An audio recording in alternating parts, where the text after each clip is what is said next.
has turned the page. But it's still a no G thing, always a Scotty B thing. When you want everything Raptors, nothing but Sportsnet.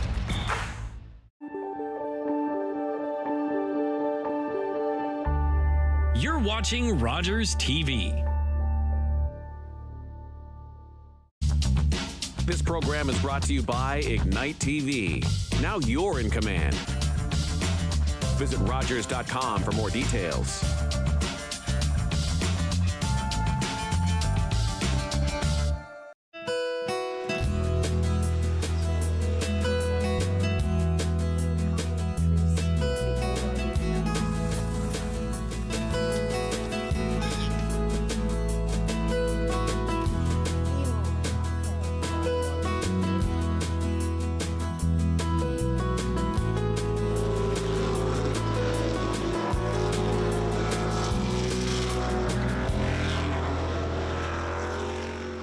Thanks for joining us today. We are at Sauble Speedway, which is located between Hepworth and Sauble Beach in Bruce County. And today we have Jim and John with us, who Jim has been the announcer here for how many years? So since, don't want to say the years, but since 1985. Oh my goodness. And John, you are the general manager? I'm the general manager for the last 2 years. And you're a racer? They tell me Jim tells me I was a racer, because now I'm here. I can't be in two places at once. Right, well that makes sense. It does, it does. My car, I still own a car and it races in Flamborough down by Hamilton, but my heart's here at Sauble Speedway. Oh, amazing, amazing. Now Jim, you've been here for quite a few years. How long has the Sauble Speedway been here? The track was built in 1969. We're 54 years old. Started out as a dirt track and was paved a couple of years later. And it's been asphalt ever since. Oh, I can remember being here as a kid. My dad was a mechanic on Don Diebel's race car. And I'm thinking that probably would have been the 70s, thereabouts. Yeah, the 70 era. Yeah. And the stands were full then. So it's been something it has longevity, right? People are so interested in it. It's a family sport. Families, that's who come. Every car brings 10 people to the track. Oh, I never thought of it that way. And the more cars you have, the more people you have in the stands. It's a family sport. One thing I like to say is that you can recognize people in the stands. They have their seats all picked out, and the same people go back to the same places night in, night out. Right. Those are the ones that have the cushions and the blanket, and they're the seasonal, hardcore race watchers. They're here all the time. Every week, every show. Yep. Every week and every show. There's a couple of brothers and their mother, used to be the father as well, sit in front of me every night. And they've done that ever since 1985. Oh my goodness. So, well, you'll personally know all of them because you're the announcer. And apparently they call you the voice of Sauble Speedway? I hear that, yes. Like the people, you get to know people by name and certainly by face, and everybody speaks to me, calls me Jim. And I like to say that I know most of them by name, but I certainly can recognize their face. Yeah. Oh, well, yeah. Especially when it's a family. When I raced up here, when we would come up with the car, he would always walk through the pits, talk to every driver. He would come over to you. He hasn't seen you in 6 months. He'll walk right over to you, call you by name, ask you the right questions. And then when you win the race, he's out there, asking the same thing. He knows things about you. Yeah. That you don't think he knows, but he knows. It comes out. It comes out. So how many different races then happen here typically on a race night? Well, we generally run about 4 classes a night, sometimes 3, but mostly 4. A couple of weeks ago on the long weekend on the Saturday night, we actually ran 6. So we had to start an hour earlier and we went right to our curfew, but we did get the show in. Right to our curfew. So 11 o'clock is a hard checkered flight. We're not allowed to go over 11 o'clock unless we have an emergency. I stood in the infield looking at the clock, looking at the starter, looking at the clock, and it was 11 o'clock and 15 seconds. when we threw the checkered flag. So And we that's were right on the because 11 of- o'clock minute. Is that because of sound or Sound. the Just- volume of yeah, the race? Yeah, we have Yeah. bylaws for noise, so you have to respect the neighbors. Yeah. Oh, definitely. Yeah. You have to respect the neighbors. Like the neighborhood has changed since the track was built in 1969. Not everybody that is living around the track now was here when the track was built, and times do change. Really good neighbors, though. Yeah. We work with all of them. That's good. Yeah. There's really no complaints anymore. There used to be, but we've worked with everybody. If they have a problem, all they have to do is call. The phone number for the track goes to my cell number, so You're the guy. they can just call and I'll answer. It'll be a person they're talking to, and we'll work through it. Yeah. You know, the track employs 40 people. Does it On a really? Saturday night, there's 40 paid employees. Right? This is a small business, and we have to run it like a small business. Right. But the different races that we run, we have a junior late model class that is our future drivers. They're 7 to 12, are they not? 7 to 12, and they look like little late model cars. And that's the two young drivers that we're going to talk to later on. Okay. Yeah. Are both out of that class. They started in that class. And they've moved up. And they've then? moved up to what is now called the combined fours. Okay. Combined fours are four-cylinder. Anybody that it's a four-cylinder car has to have fenders and the safety equipment, and it can run. But we put a limit on the time to keep the cost down. So 17.5 seconds. Don't go any faster than that, or you have to let 3 cars pass you. Oh. It's to keep the cost down and keep racing alive up at Sauble Beach. Right. Then the next class up is a United 8, does the same thing, Okay. but 8 cylinders. And older? A different age range? You can be 13 to 95. If you can wheel the car, you can drive the car. Do you have to have a license? No. Really? No. Oh my. Okay. Your insurance, if you took your street car out here, Yeah. your insurance doesn't cover you. As soon as you go on the Okay. racing service, you're not covered anymore. So, Darn. Okay. but and then no, you don't need a license. You need a helmet, a fire suit, gloves, a seatbelt, current seatbelt, racing seatbelts. which is harness. a 5 A 5-point harness. Right. I do this, but it's a lap belt, 2 shoulder belts, and a crotch belt that hold everything where it needs to be. So if you're in an accident, you're not hurt. Right. Right. And then we have our Inex Legend cars that we run 4 or 5 shows a year. Wow. Now you mentioned there's other things that happen here as well. So it's not just about racing. There's lots of other things that this has hosted. So in the background today, you can see we're setting up for a monster truck show. We have it here tomorrow night and on Sunday afternoon. We've had concerts here in the past. We had Kim Mitchell once. We had Loverboy. We had Lori Morgan.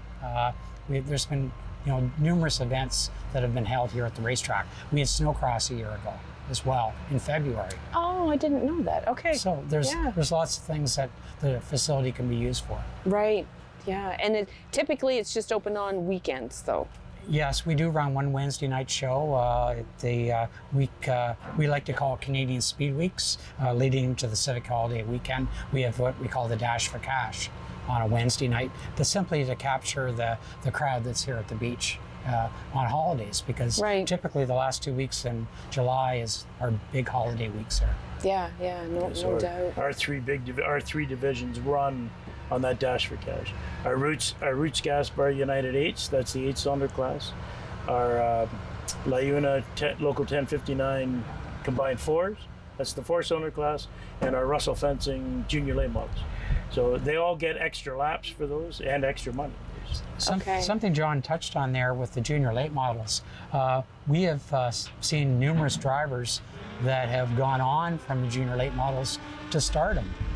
J.R. Fitzpatrick started here and ended up in NASCAR. And Andy Camrath is a local Ontario legend coming through the ranks. So it's generally it's second generation drivers. Their dads race in the big classes. The kids are racing in the junior late models. And now we're seeing that repeated again. Yeah. So it seemed to be a division a few years ago that maybe was dying out, but now it's back bigger than ever. Really? And Yes. it's something that I'm not familiar with. Like I don't follow, and I guess I should be. It's something that's so local, but I get busy on the weekends. High adrenaline, and you're at the beach and everybody wants to relax, but you want a shot of adrenaline, come to the Speedway on Saturday night and and listen to the noise. And listen to the noise. Listen to the noise. Yeah. SaubleSpeedway.ca, our schedule's up there. So every year we post it. Once we finalize it, we post it up and come on out. Right. And there's concession booths here as well. That full concession. Hamburgers, hot dogs, sausages, onion rings. We're a licensed grandstand. We have a bar. Oh, really? Beer and coolers. Yeah. Yeah. We'd like to say it's affordable family fun. Right. And it's, like I say, it's a family show. Right. And we keep it clean. Yeah. It's just fantastic. We're particularly proud of our long weekend shows, racing on the Saturday and the Sundays. And we bring in, visiting divisions. We have the APC series here twice. We have the Can-Am Midgets in. Like John said, we have the Legends as well. Oscar Hot Rods. Yeah. Right. Yeah. So how many people can actually sit in the grandstands? Like, do you keep a total of your admission? All of them. That's a good answer. That's a good answer. I think the stands hold 4,000. Wow. Yeah. And we'll fill it on the good weekends. We'll fill it. You will. Yep. Wow. That's amazing. You can go down to the pits after the races too and meet the drivers. Some drivers will let you sit in their cars.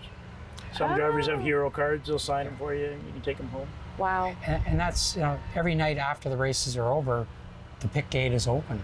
And, we like to say, go to the souvenir stand, get a checkered flag, get your driver to autograph it. To autograph it. Yeah. Well, it's like hockey, right? That autograph might carry you through to the fellows that are now into NASCAR, right? Again, when I had the Blues Clues car, I had Blues Clues on the back of my car. It's the Hobby Club, which is old pre-49 coupes and coaches. And I used to give away Blues Clues stuffed animals. Really big up here. I'd walk up and down with my crew and throw them up to the fans. Yeah. And then we had a draw once for a life size, like it was a big, and the girl that won it, that would have been 28 years ago, still has it in her bedroom.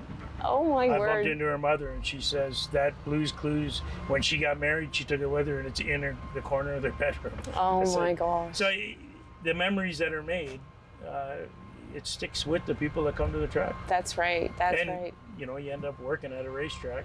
You grew up around racing. Yeah. Yeah. I love it.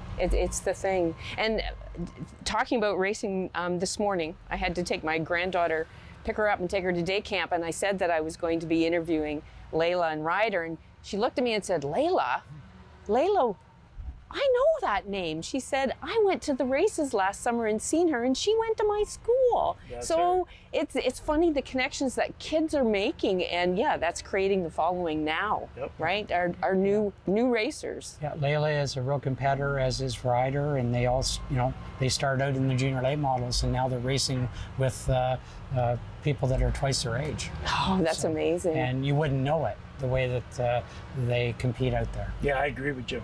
When they're in their car, you don't know. Wait till you meet them. Okay. When we go down and talk to them, and then you come to the track and watch them race, you wouldn't believe who's driving the car. Okay, because they can wheel a car. So let's go down and see them. Perfect. Let's go.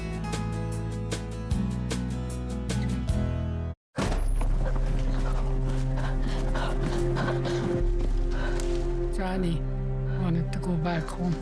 It was 1,000 kilometers away. They forced him to go to the Indian residential school.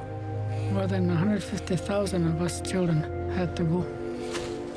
They wanted to change us. Our Father in heaven, hallowed be your name. Hallowed be your name. Thy kingdom come. Thy kingdom come. Thy will be done. Thy will be done. Kill the Indian and the child. It's been called cultural genocide. I survived residential school. My brother Johnny did not. Shawnee Wenjack was one of thousands of children who died due to Canada's residential school system. More than 80,000 survivors and their families still live with its legacy today. Carol Merton. Please join me for HealthLink, a program connecting home, community, and healthcare. Please join me and watch HealthLink on Rogers TV.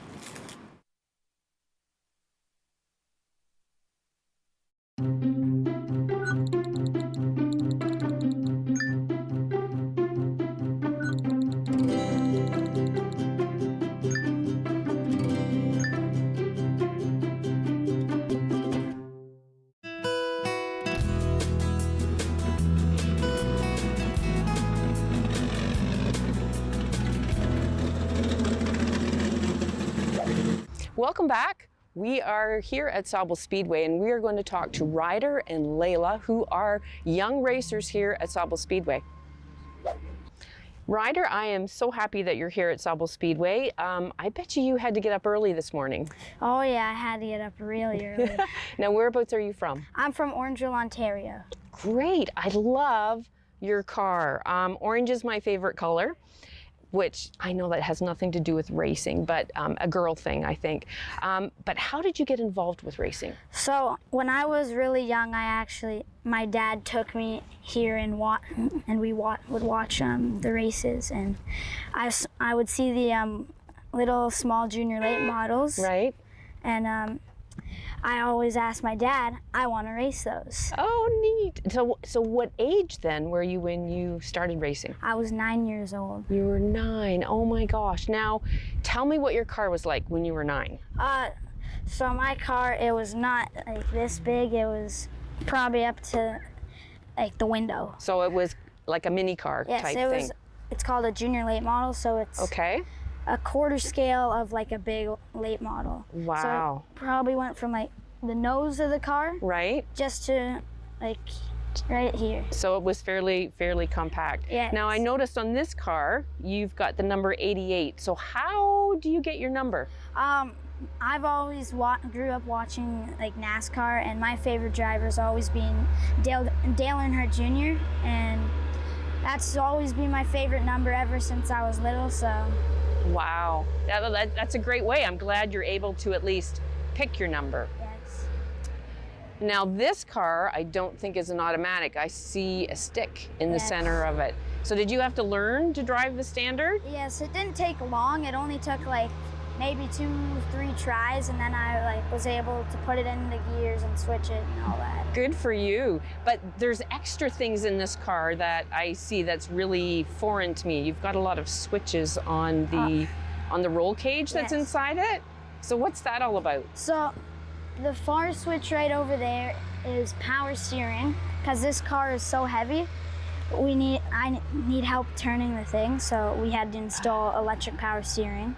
Wow. And then the fourth one, that is the fans to keep the car and the engine cool. Yeah. And then the third one is the gauge.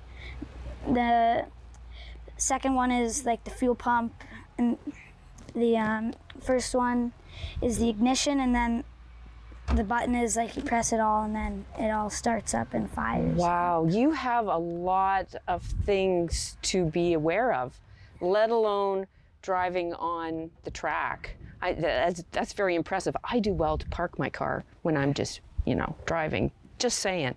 Another thing that you've got here that I'm really interested in is your sponsorship. How do you get your sponsors? Me and my dad, when we first started, we would just go like door to door and we would hand out letters that would ask for sponsorship, and if they got back to us because they were interested in sponsoring, we would get sponsored. And now we just have like our main sponsors that we keep on asking if they want to sponsor again. Very good. And if they don't want to, we'll have to go look for some new ones. Right. So who are your main sponsors then, Ryder? The biggest sponsor on this car is Luscious Bakery. And then there's also Canadian Tire Orangeville. They supply all like the parts that we use and like the parts that we use to repair and like fix the car. Right. Definitely. Sponsorship is key. Now, where do you hope to continue racing? Do you have an objective doing this? My goal would be to make it to NASCAR, but wow, I should be getting your autograph now. That's pretty cool. That's good for you that you've got aspirations to be at NASCAR, because that's the big league, isn't it? So have you won any races, Ryder? Yes. So my first race win was back in 2020. During COVID, there was only 2 tracks open at the time, and one of them was Varney and one of them was Grand Bend. Right. And about halfway through the season, I got up to speed with like the top front runners, and then I ended up winning my first race. Wow, that's awesome. I bet you that was quite an adrenaline rush. Yes. Pretty excited, eh? And do you hope to continue on racing when you get older? Oh yes, like I said, I want to make it to NASCAR. You're going to make it to NASCAR. That's fabulous. Thank you so much for coming to Sauble Speedway today to talk to us, and I wish you all the best in your racing career. Thank you. So we're here with Layla, and you started racing at what age? 8. At 8. Oh my word. Now, were you in this car? No, I had a junior late model, and I raced that for 5 years. Oh my goodness. And I noticed your number is 7. How did you pick your number? I was number 7 for a lot of my sports, and I guess there was 67 was already on the car, and I needed to race that weekend. Okay. So I said, why don't we rip the 6 off, and then I'll just be number 7. And then I just kept it all the way through. You kept it all the way through. That's awesome. Now again, you've got sponsors, the same as what Ryder had mentioned. Is that important for racing, is having sponsors? Yes, very. If I didn't have all of my sponsors, I don't think I'd be able to race. We need to spend money for the tires, the gas, to keep the car going. Right. All that stuff. And who are your major sponsors for this car? National Power Sports Financing, Ilium Industries, IG Wealth Management, and I see Strike you've got Energy Systems and 2 Speed Motorsports. Yep, and I see Greyfair's Road on the side of it as well. So you've got quite a few sponsors. Now, have you had any wins? In the junior late model, I had many, but I haven't had any in this car yet. Okay, now this is a new car to you? Yes, I just got it this year. Oh, wow. Now, is this an automatic or a standard? Standard. Oh, so that's a whole new learning curve as well. Oh, I totally get where you're coming from when it comes to a standard. And now, do you have interesting features inside your car as well that you have to really, like one thing I noticed, you don't have a steering wheel. I do. But it's not on the post. No, I normally just have it sitting over there. Okay, so that's something that you have to take off. On and off to get in and out of the car. To get in and out of the car. Very interesting. And of course you've got the roll cage and all that lovely stuff that's in there as well. Yep. Any scary moments on the track? I notice you've got a few bumps and bruises on your new car. I wouldn't say scary. No?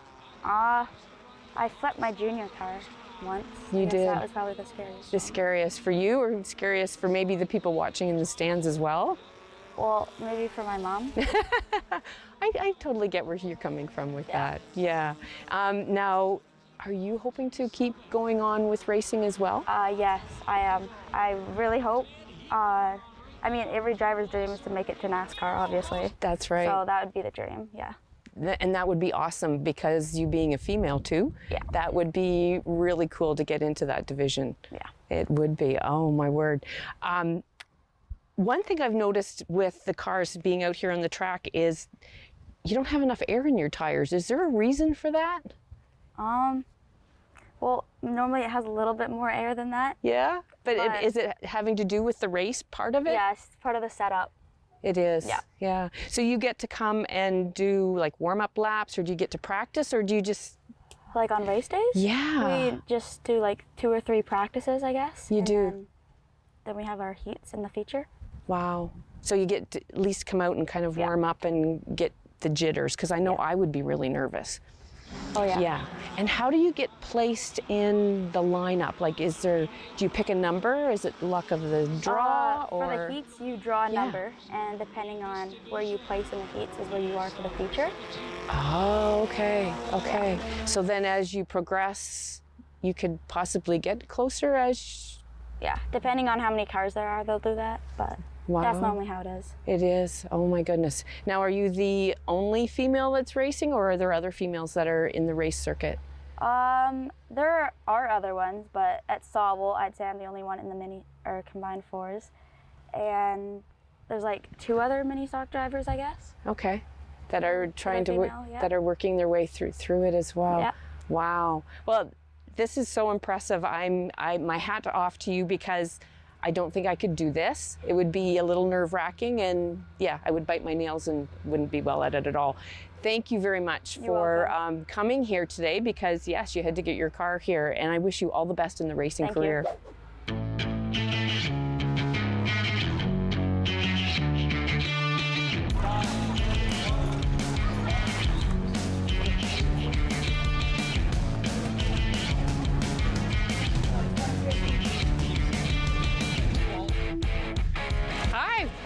Rogers. How are you? Fine, thank you. That's good. Welcome to Sauble Speedway.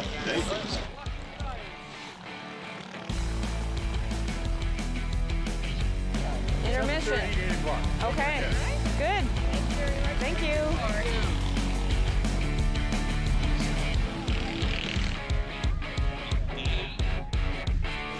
We'll get you a hot dog. Hot dog? Just look at me. Don't look at him. There we go. There we go. Ready. Thank you.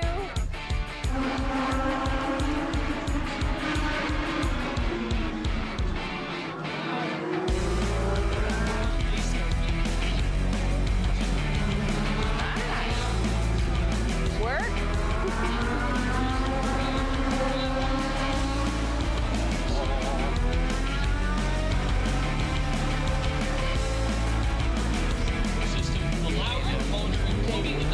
Dave Middleton. To allow it to only go so far.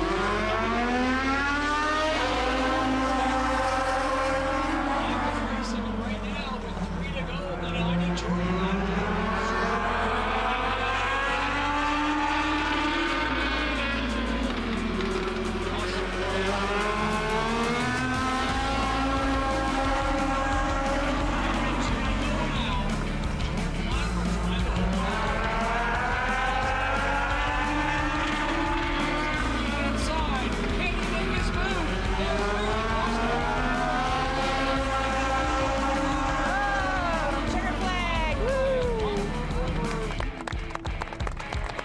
So all cars built today have computer systems.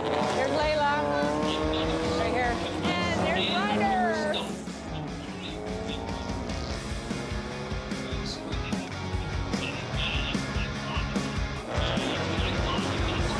Get tight. Oh, no, no, no, no, no, no, no, no. Cut him off, cut him off, cut him off.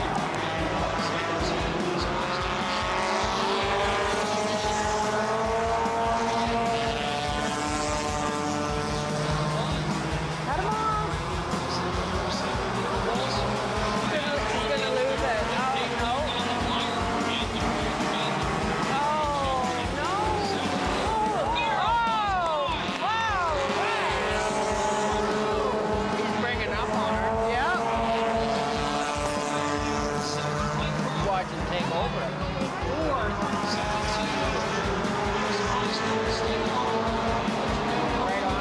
I know. Oh my word. Yeah! Woohoo!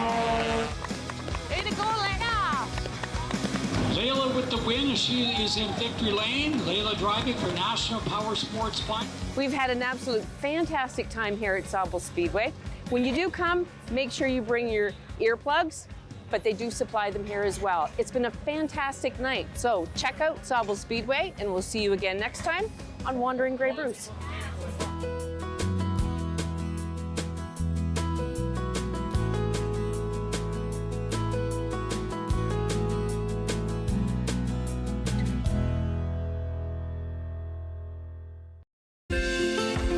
Call the Rogers TV viewer response line. Email us or connect with us on social media.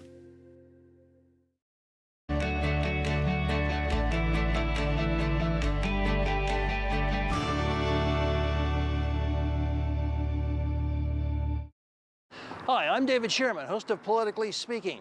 Politically Speaking is interviews with your politicians on Rogers TV. 7 o'clock Thursday evening. Politically Speaking on Rogers TV. In front of you are 21 men. Half are nice guys, but the other half, F-boys. Any guy that does this, you're an F-boy. You choose a nice guy. You leave here with a real relationship. I really just have eyes for you. How many girls have you told us? What? If you choose an F-boy, he control of $100,000. F-boy, F-buy. F-Boy Island, Mondays, 8, 7 Central on City TV or streaming on City TV Plus.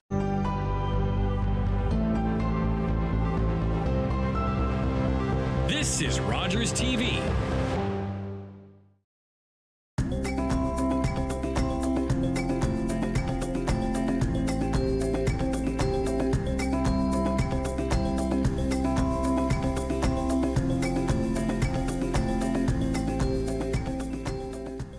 Savannah. Hi, Tiffany. I'm really excited. We're at Total Recovery Massage Therapy and Wellness Center with Lindsay. Thank you for having us. Thank you so much. Could you tell us a little bit about your story and how you came about? Yeah, so in 2018, I moved up from Hamilton, started my solo practice in Shallow Lake at the CrossFit Shallow Lake building right beside the arena. And then my goal was to create a place where other RMTs can join me and just give people really great massage therapy treatment. So sorry to interrupt you, but just tell me for a little bit, an RMT?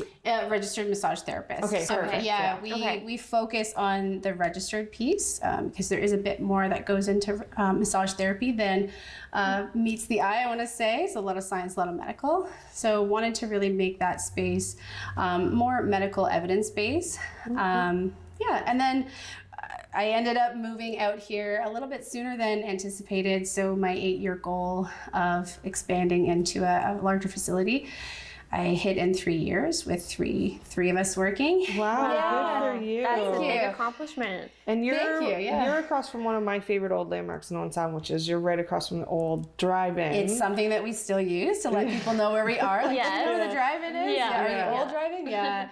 So it is something that we still use. Which is nice. And you moved here, sorry, Savannah, you moved here and then you opened up from the massage therapy to a wellness center? Yeah, so again, not too long after that, I think we were here just over a year, and the opportunity to take the second unit here came up, and kind of just went with the flow of things and opened the wellness studio piece.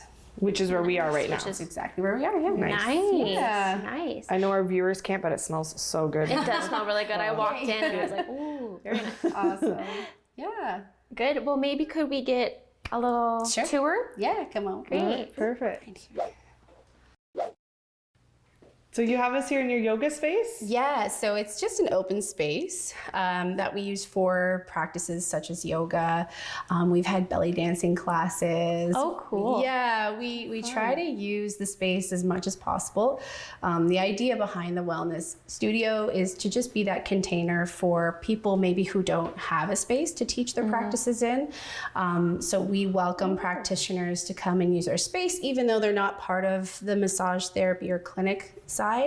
And yeah, we've had workshops, 1-day workshops, 1-hour seminars. We've had business meetings. We've had so many variety of things come in. So. Nice. Yeah. What type of classes do you hold here, depending on yoga? Yeah, so we currently hold a postural alignment yoga, which is a lot softer, gentler practice than, say, a vinyasa yoga, which we hold on Saturday mornings. It's a little, like I said, a little bit quick pace, a little bit more experience required for that one. However, whatever fits kind of your schedule is where we kind of see it. How long do you typically run the classes for? Yeah, so the postural alignment yoga and the vinyasa yoga are both running for 12 weeks. So they started middle of the month and they'll run to just before Christmas. Okay, nice. Yeah, and we love that they kind of roll through when it aligns for the instructor. Because we tend to get a lot of new faces in, depending on the instructor, depending on the class that comes in. And how long will the classes be?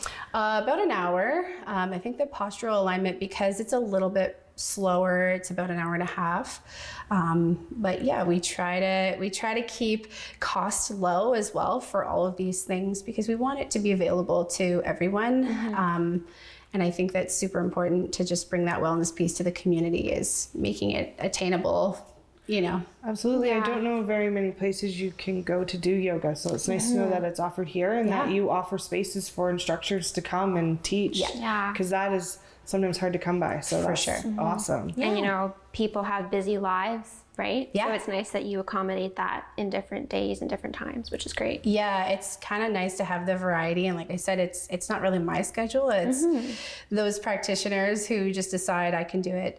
Like the postural alignment is, Monday morning and Tuesday evening. So it's kind of when we run it through the week, and then you can sign up for the full 12 weeks or you can drop in as it feels good for your schedule as well. Nice. Yeah. That's nice. Well, I see behind us. Yeah. Is this a Reiki ring? Yeah, so we offer Reiki as one-on-one sessions, as well as we do like group sessions. We mix Reiki in with our sound baths. But this room in particular, myself, Reiki practitioner, and then Allie, she's also our other Reiki practitioner, we would practice out of this room.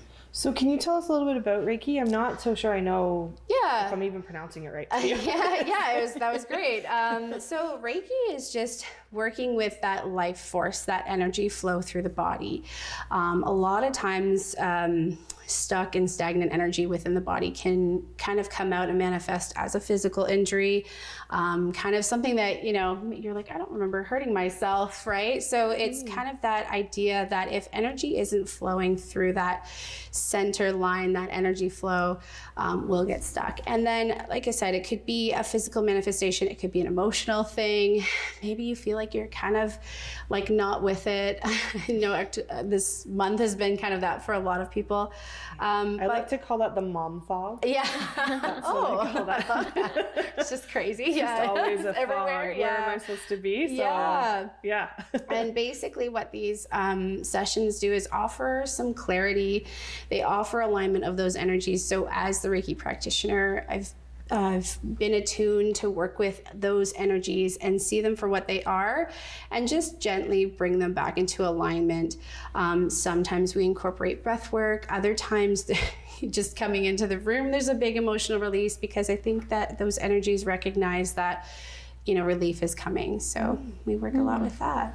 And what can someone expect when they're going into this treatment? So there are two kinds of Reiki treatment or appointments that we offer. So the first one is in person, and what that looks like, you just come in, we have a 15-minute soul chat. It could be less, it could be more, depending on what the energy needs and what you need to express, because energy movement is expression as well. So sometimes it's talk more, do less, and sometimes it's do more, talk less. So you'll come in, we'll have that chat, and then we offer you a moment to just settle into the space. We step out, wash our hands, of course, and then when we come back in, we clear the space with either a smudge or a Palo Santo, and then we work through those energies. So you're laying on your back on the table, eyes closed, connecting with breath, and we work with whatever we're called to. So music, whether we're called to no music, whether we, turn on some different lighting, that kind of thing. So we work with all of that once we've kind of completed our session. And that's just with me either hands-on or hands-off. So Reiki can go in many different levels, and whatever is called that day is what we work with. And once we've completed that, we'll reconnect at the end of that. So 5 to 10 minute connection, just to get you back and grounded. Sometimes it can feel like you've had a bit of an out of body experience and we need to reconnect back to the earth before we send you on your way. A lot of times people will have that big emotional release in that 5-minute conversation, right? Of just everything has aligned. So yeah, that's kind of briefly what it looks like. Yeah, but wow. And as you said, you and one other person offer that service? Yeah, so myself and Allie Vanderhook, she's the second Reiki practitioner that we have here. Now you mentioned, I'm going to say Palo Alto, but that's a city. That's a city in Palo California. Santo, yeah. Okay. It's actually, I want to say a special tree, but it's a tree that holds Palo Santo. It's an oil, and basically they harvest that just as they would a sage, right? And then it's dried out, and then you burn that to get a bit of a smolder, so that smoke is clearing. That smoke is. I want to say it can clear, but it can also bring in those good energies as well. Oh, wow. So what are some other massages that you offer? Services. Yeah, Services. Sure. So the biggest one is massage therapy. We have quite a few massage therapists. We actually have 5 of us right now. So 5 RMTs working together as one team, and that's kind of been the dream.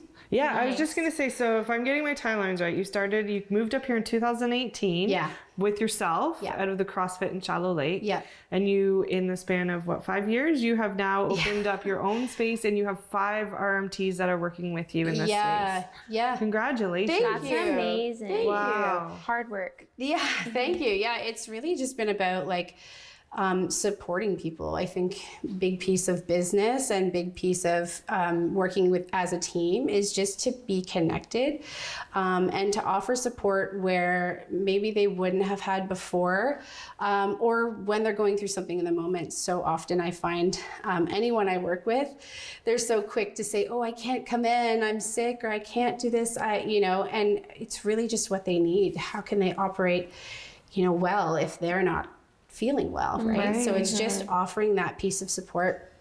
We are like a little family. We have lunches all the time and we go for dinners, and we actually, so at one point we had 6 RMTs. We just saw one off. She's moving to Sweden. So we had a big dinner, and we really just like to connect as well as humans, but also, in the profession as RMTs. That's nice. That's nice. It makes your work environment not just a job, but something that you're actually willing to do and wake up every day for, which is great. Yeah, the culture is what I build. I'm probably just as passionate about the culture and the people that I work with than I am just about the work that I do. So, yeah. And do your massage therapists specialize in something different? Yeah, so we have different modalities that we work with as RMTs. Some of us have gone through extensive training. Other things within our scope of practice, we've kind of just practiced and learned and used. So out of all of us, like I said, I'm doing like the Reiki and the Reiki with massage. So I kind of combine the two as a fusion. We have Kylie, who's really great at deep tissue, sport therapy, really getting to the root of the issue. Alex, he is 20 years in the profession. Wow. Yeah, he's super cool. And he's actually just going through some training for matrix repatterning, which is another modality. He does cupping, he does laser therapy, all of that. Then we have Alana. She's a gymnast, local gymnast actually, and she works with fascial release, again, athletics, really looking at getting that injury prevention, recovery, maintenance. And then Taylor, we just added Taylor. She's new to the crew, but again, same idea. She's looking to get to the root cause of the issue. She also works a lot with fascial release, which is kind of a no oil technique. It can be a bit shallow, but you really feel amazing and great afterward. And then, do they work together at all? Like if you because you yourself do Reiki. I said it right. Yeah, you did. And so, do you guys complement each other? Yes, yeah, and that's kind of, it goes back to the culture thing. We work really well with each other. So I'm a big believer that I'm not for everyone in my style of massage or Reiki or what have you. So we work together. If I'm not able to offer a patient what they need, I know I have a really solid team of people that I can say, okay, maybe you should try this with Allie, or maybe you should try this with Taylor, and we try to work together. And same goes for Wellness Studio and the clinic. If I feel a patient can benefit from some yoga classes, let's get you in there, let's get your body moving, especially those ones that don't like to do their home care practice and, their stretches at home, we at least offer that space. So we kind of do cross that way, and then also just within the team there. Nice. So you really focus on your clients and what they really need, which is nice to see in a business. Absolutely. Yeah, it feels like it's healing kind of on all ends, right? With the RMTs and the staff support.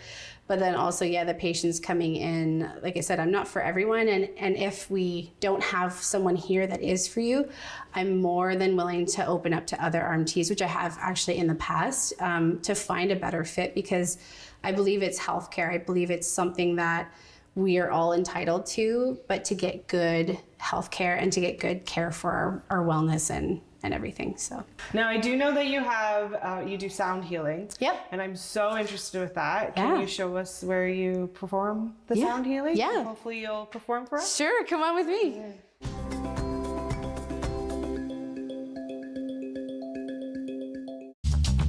This program is brought to you by Ignite TV. Now you're in command. Visit Rogers.com for more details.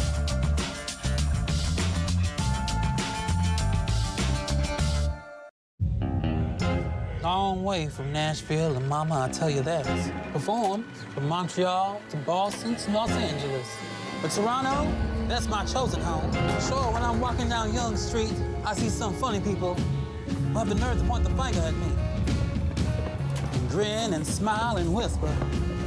My song was #2 on local radio. Sold 10,000 in Toronto alone. Turned down Ed Sullivan because they asked me to remove my makeup. Wouldn't do American Bandstand because of their segregation policies. I was just being me. Never tried to explain myself to anyone. And besides, none of that to worry, Jackie, because I know I look good. Got a new way of loving, baby. God, I want to teach it to you. Jackie Shane was a pioneer transgender soul singer, a central figure in the Toronto R&B scene. She helped shape what we know as the Toronto sound. Hi, I'm David Sherman, host of Politically Speaking. Join me for my next show where my guests will be from the Blue Water District School Board. Politically Speaking on Rogers TV.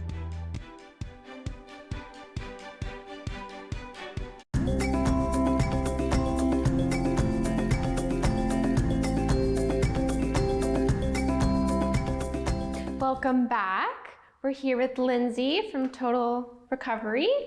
And we're in your sound upstairs studio? Yeah. Nice. Which is where you do your sound healing? Yeah. Nice. Oh, nice. I can say I'm really excited to learn about this. I don't know much about sound healing, but everything I hear and see or watched, I'm just really excited about. So can you tell me about sound healing? All of it, yeah. All of it, please, yeah. Sure.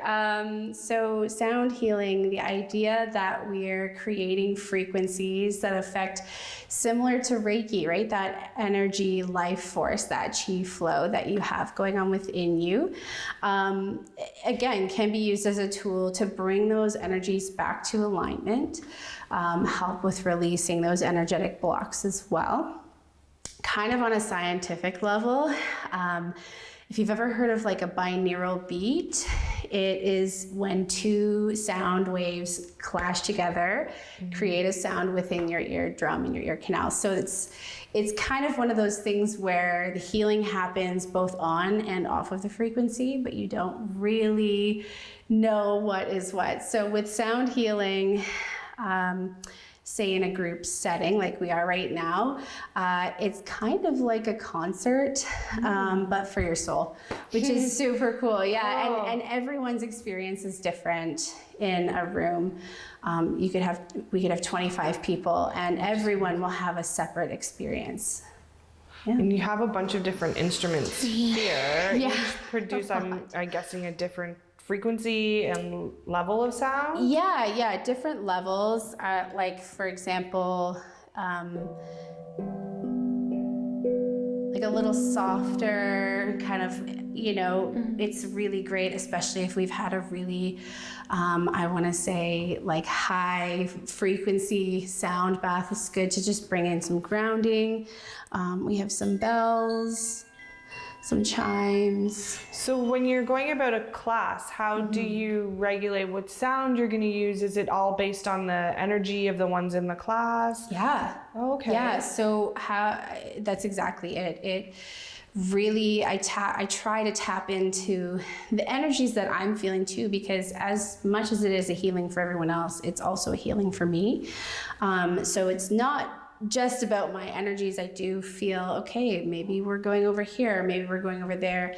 And I try not to question. I just do what I feel. And in that moment, again, the frequency that I'm getting from this bowl for myself and my healing could be completely different to someone else in theirs. And is it always the same, or is there different? Do you play it differently each time? Yeah, it's different every time. Yeah, I probably couldn't recreate every time the exact same way, because those energies are just going to flow differently. Depending on how you receive this frequency, it's going to be different for you. So it's really just what I feel and what the energy is kind of telling us. Nice. Sorry. Do you run the sound healing classes the similar as the yoga classes, or? So there was a bi-weekly sound bath, which will probably come back in the new year. Right now we're just running solo events. So it would be like a Saturday morning or a Sunday morning group session. And then I also offer individual sound sessions. So very individual, where I would pick up the bowl and play it on you. I'd play the gong right at your feet. It really just depends on what your energy needs. But the solo sessions are up in this space as well, because the sound is really great. It moves really well. It does. And what got you interested in sound therapy? Yeah, so sound therapy, I'm a vocalist from, I want to say 14 years old. Music speaks to my soul. And if I can bring that piece of healing to others, that's what I wanted to do. So it started as just, enhancing my own practices. How can I be well outside of the physical? And I added the certification again, just to learn more about what it actually was and how it was helping me. And then it quickly turned into, 2 or 3 people like, can we just join you? And then, from there, it kind of just jumped out. And I have so many friends in the area and beyond who offer similar things. So sometimes we'll come together, and as we come together, we'll offer that as an event as well. Nice. What are some of the benefits people have found from sound healing? Yeah, so, wow, good question. The biggest one is the emotional release. I want to say a lot of people come into the space not even maybe even realizing that they're holding on to whatever type of emotion. And so that release, that just feeling of grounding, the feeling of like not carrying everything with them when they leave the space has probably been the biggest one. The physical and mental awareness of their body too, and how much tension they're actually holding. Because when you start laying on a mat, it's like, oh gosh, I didn't realize how rigid my body is, and just offering themselves that hour or 90 minutes to just relax. Oh, I want to come for yoga and then sound. Yeah. We should do both at the same time. That'd be great. Full day experience. Yes. Yeah. Exactly. Do you have a favorite instrument that you like to play, or? I really love the sound bowl. I use this in combination with vocal to just kind of vocal expression to bring in some good healing, and then second to that would be the gong. Yeah. It's really fun. Well, thank you for sharing this space with us. Yeah. Thank you. I'm gonna find out that next big event. Yeah. I'll be here. Sounds for sure. great. That was really cool. I enjoyed learning about it. And we haven't talked about the kettlebells yet. Yeah, so we run small studio class style kettlebell boot camps. They don't require any experience. They don't require any prior knowledge to how to move a kettlebell at all. So we don't have any prior knowledge. So we could do it. Yeah, you totally could. Yeah, I could definitely teach you some things on the kettlebell and maybe just explain the difference between the large bells and the small bells. Sure, Yeah. Okay. So this is gonna be your lightest kettlebell here. You can go ahead and pick it up. Okay. That's the lightest kettlebell? That's the lightest one that we have, I should say. Yes. Okay. So how much is this one? So that's 4 kilograms, 6 kilograms. Okay. Oh, wow. One or the other. 4, it says. 4, there we go. 4. Yeah. So typically, I'll just talk about the kettlebell swing. So this is what all kettlebell movements are created from, which is a hip hinge and then like a glute squeeze. So legs like shoulder width apart? So legs kind of shoulder width apart. You're gonna start with the kettlebell on the floor. I know everyone wants to pick it up and swing it around. Yeah. So basically you're gonna hip hinge, your knees are gonna bend naturally. You're gonna pick up that kettlebell and drop your bum. And then what we're gonna do is we're gonna think about bringing this kettlebell up to our inner thigh and stand up all at the same time. The idea is that we're gonna catapult that kettlebell to chest level. So just like this. Yeah. Oh, okay. That's it. That's a pull start on a kettlebell swing. So that's how you get started. And then from there, you would just string them together to get your kettlebell swing. So how many reps would you do? Well, it depends on the class, but we typically go for time. Okay. Yeah, and you could get anywhere from 10 to 50 reps, depending on how fast, how skilled, how things are in that building. Oh, wow. That's really cool. And how big would your classes be? So 10 people maximum, and I want it that way so that everybody has kind of a little bit more hands-on than you would in a bigger scale class, because there is some good cueing that needs to be done, especially if you see somebody way in the back there that needs a little bit more help. So I like to be able to have the time to get to them and make sure everybody's safe, of course. And what's the largest size bell? So the largest is the 32 kilogram, that red kettlebell right there. Go pick it up, Savannah. Yeah, right. Yeah, and like just to kind of give you an idea, this pink kettlebell is the same as this pink kettlebell. Yeah. So this is a competition style kettlebell, and this is just a fitness kettlebell. So the idea in competition is that the bell is regulated in size and the handle width is the same, so there's no advantage over somebody lifting a smaller or lighter bell. Speaking of competition, I see some medals over here. Are these yours? Yeah, they are. Wow. Accumulation over the year. These are probably the ones that I've had framed. Wow. Yeah. So this is something you've been doing for a while then? Yeah, I've been lifting as a competitor in kettlebell sport, probably in and out for the last 12 years. Wow. Yeah, as business kind of got busy, it's kind of something that, you know, I just continued training in, but not competing in as much.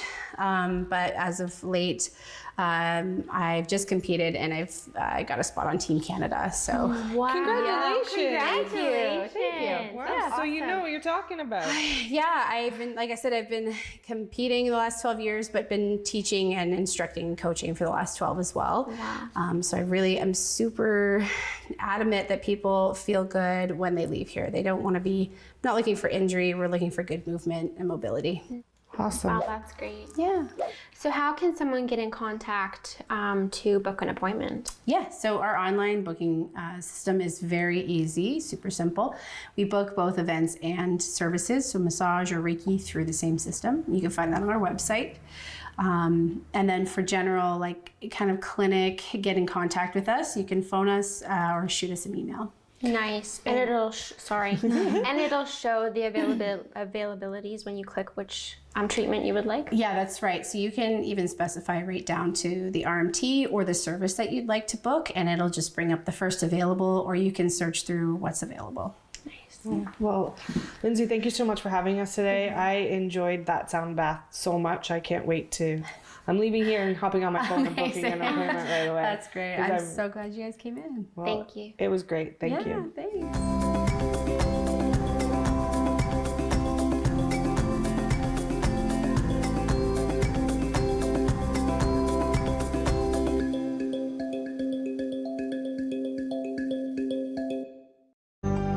Call the Rogers TV viewer response line, email us, or connect with us on social media.